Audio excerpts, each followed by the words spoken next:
Hello everyone, Assalamu alaikum. With the hope that you are doing fine. Today, in this particular session, we would talk about academic writing. As you know, academic writing is also called as formal writing, which goes in contrast to informal writing, which avoids contractions or short forms, which uses formal verbs, which also avoids personal pronouns and uses impersonal pronouns. This type of writing also incorporates transition words. By doing so, it avoids shortcuts or short forms. It also avoids emojis, informal forms of words are also excluded from academic writing. Whereas in this particular type of writing, formal expressions are utilized. So we are going to talk about all these points one by one in this particular session. The first point that we are going to talk about academic writing is related to contractions or short forms. In academic writing, we are asked by our teachers, by our evaluators, by our supervisors to avoid use of short forms. So, therefore, in academic writing, we should write the forms which are in complete shape, such as cannot should be written instead of can't, will not should be written instead of won't, do not should be written instead of don't, does not should be written instead of doesn't. Likewise, there are many other forms, shortcuts or short forms that we utilize in our spoken communication or conversation. So they can be utilized in the spoken form, in the form of the dialogues, such as in dramas, when you see that the dialogues which are within quotation marks, they tend to utilize these short forms. But in academic writing, while writing reports, while writing thesis, dissertation, or any other official document where we are going to submit for any official purpose, we should avoid all these short forms. The next point is the use of formal verbs. Formal verbs should be used and utilized in our daily communication, on our daily conversation. Formal verbs should be utilized, whereas the phrasal verbs should be avoided. Phrasal verbs are two-word verbs. We should use establish instead of set up. We should use decrease instead of go down. We should use reside instead of live. So we should avoid phrasal verbs, and in contrast, we should utilize formal verbs for the purpose of transaction of our communication. Next point is the use of personal and impersonal pronouns. So use such language that shows the kind of tendency that you are not a kind of egocentric person, where first person pronouns such as I should not be used and utilized more often in the form, rather impersonal pronouns such as there is, it is likely, they can be utilized rather than I think, I feel, which are more opinionated, which show your personal opinions instead of generalized facts or universal truths that are more preferred in academic writing. So, too much use of First person shows arrogance or egocentric attitude. In qualitative studies, it can be used like personal pronoun can be utilized with the use of we or you, but I, while writing or while completing your analysis, should be avoided, because in a way it tends to show that you are more of an assertive sort of individual than a kind of inclusive sort of individual. So use of we or you can be more inclusive.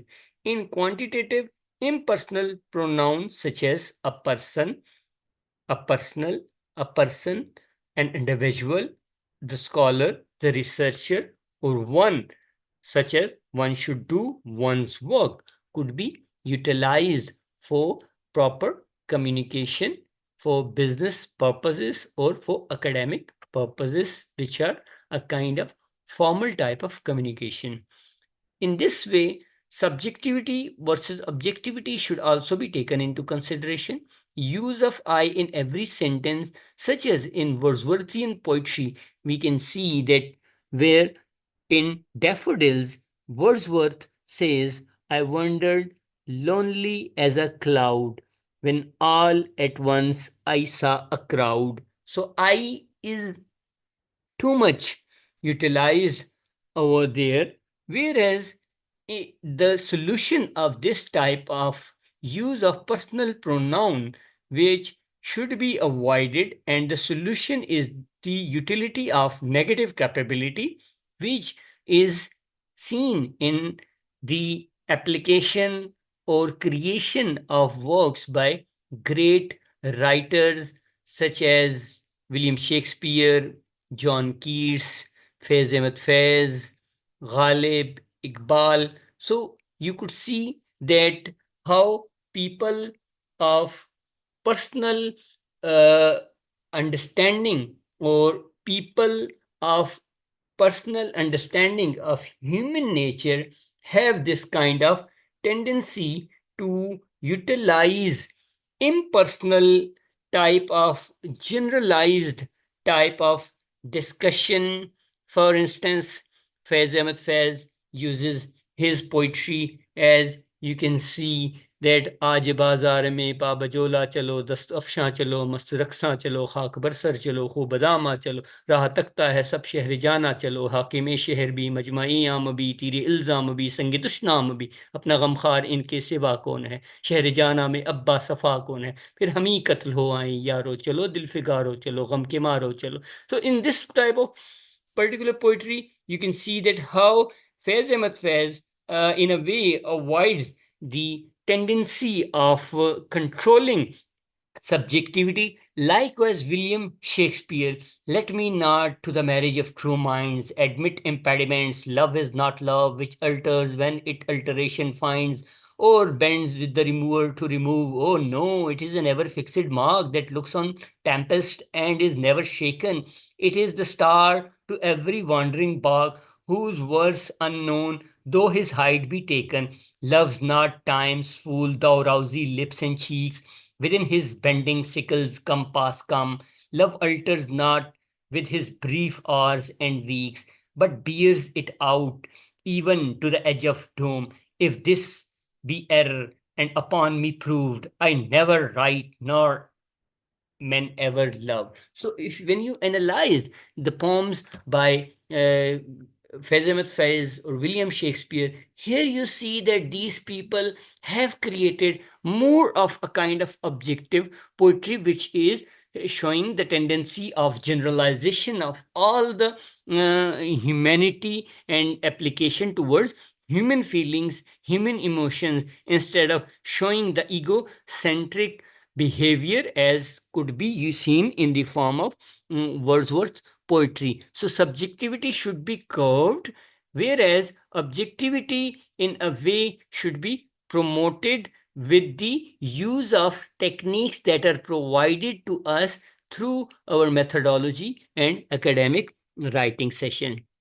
Next is the thing that we should follow for academic writing is be precise and concrete. Provide concise, clear, accurate statement. Avoid vague, ambiguous statements. Use data wherever possible. For example, use the coalition was formed in 1923, some 24 years ago, and have a conservative ideology, rather than the coalition has been destroying the country for about a century, which is very ambiguous sort of, because there is no concrete reference to the any kind of statistical data, which as part of 7 C's, where you see that the concrete idea should be promoted whenever you are writing a letter to any individual or any firm regarding some kind of previous correspondence. So you could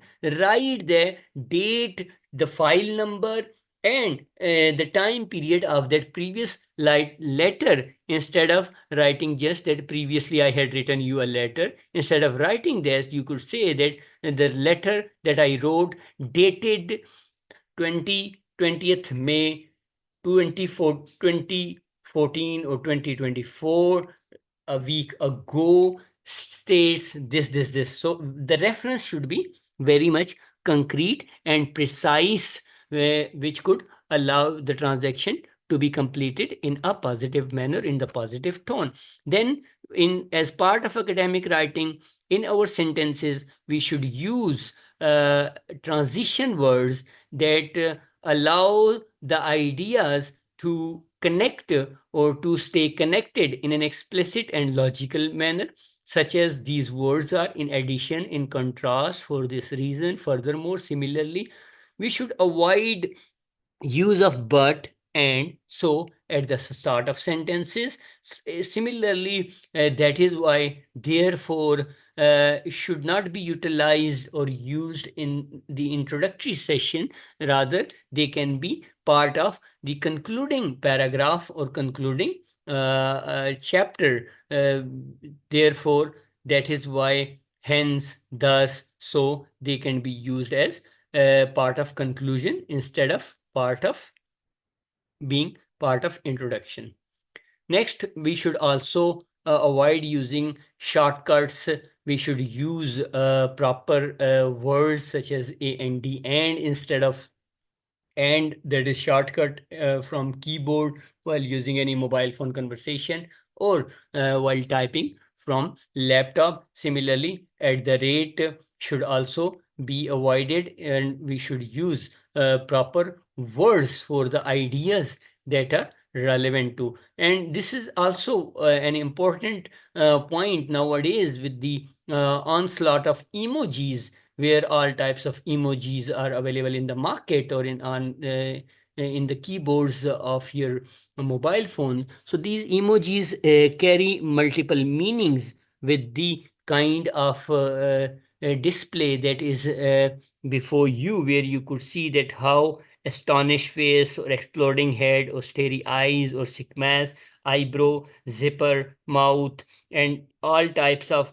different emojis such as devil, and then dizzy, or all these are available in the market. So what students tend to do while typing on the keyboard, they do just paste these types of emojis in order to put more emphasis.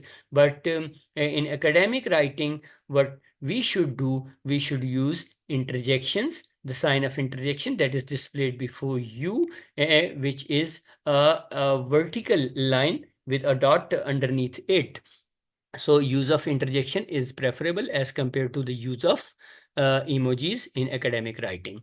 Next one, we should avoid abbreviation of words, which is also form of a modern day ICT communication. When we use our mobile phones or when we use our laptop for our communication, such as thank you so much, we should use thank you so much instead of writing TYSM. Likewise, laughing out loud should be used instead of LOL, and then as known as instead of AKA, or as soon as possible instead of ASAP.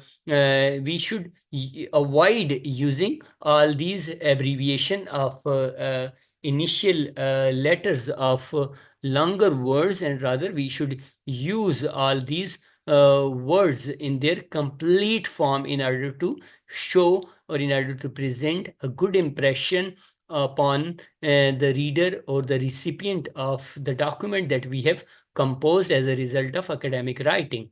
Next, spelling shortcuts should also be avoided, which is a feature of online conversation or communication. So we should use CU instead of CA. We should use between instead of B/W. We should use night instead of N8, or wait instead of W8, or fine instead of F9. So we people nowadays have this kind of tendency to use shortcuts, which is not permitted as far as academic writing is concerned. In informal communication, while texting anybody through any social networking application could be allowed, but when you're writing or when you're composing a document which is official in nature, we should use the spellings with complete forms and complete letters in order to present a good impression. Likewise, the next point in this academic conversation is the use of full form of the grammar, such as nowadays you see that Americans tend to use gonna and wanna, but as part of academic writing, we should utilize complete forms such as going to and want to. We should also avoid gotto instead of I got to go, and gotcha instead of got you. We should avoid do know instead of don't know. We should avoid lemmy uh, instead of and instead we should use let me. So preferable forms are let me, do not know, got you, I got to go, want to, going to. Similarly, there are many other words that follow the similar pattern, but as far as part of academic writing, we should follow the complete forms in order to show the transaction of ideas which could be communicated and transferred in a better manner. Likewise, the next thing is we should use formal expressions instead of a colloquialism. Uh, use modal verbs with professional tone and humble expressions, such as would you like a cup of tea instead of want a tea, or fancy a cup of tea. So that kind of expression, fancy a cup of tea or want a tea, is below the belt of official communication. Rather, it should be if you could please, if would you like to, if I could give you. So such kind of humble approach presents a very a solid image of you as an individual upon your colleagues and upon your seniors and juniors, and in a way you tend to avail more of respect instead of presenting a kind of fancy image which is more funky or colloquial in nature. So the words like would you like to instead of do you want to, avoid the mob and the crowd used crowd. So use more of a humble approach while talking to the individuals or while talking to the people who are related to you in any kind of official sense. So, in this particular session, today we talked about contractions, short forms. We also talked about formal verbs. We talked about use of impersonal and unbiased pronouns. We talked about subjectivity versus objectivity. Likewise, we talked about being brief and precise and staying concrete. Likewise, we also talked about use of transition words. Similarly, we talked about the use of shortcuts when utilizing technology for composing any kind of written document. Similarly, we also talked about use of emojis. We also, in this particular session, talked about how to avoid abbreviations, and likewise spelling shortcuts, or the proper use of the forms of the verbs instead of the short forms of verbs was also part of this particular session. Similarly, formal expression also stayed in this particular session. So, if you have any question, any query regarding these ideas, so you can reach me out through the section that is comment section. So I would respond to you. So thank you for your participation and for reaching or for listening to this stage. So stay blessed, stay tuned, and God bless.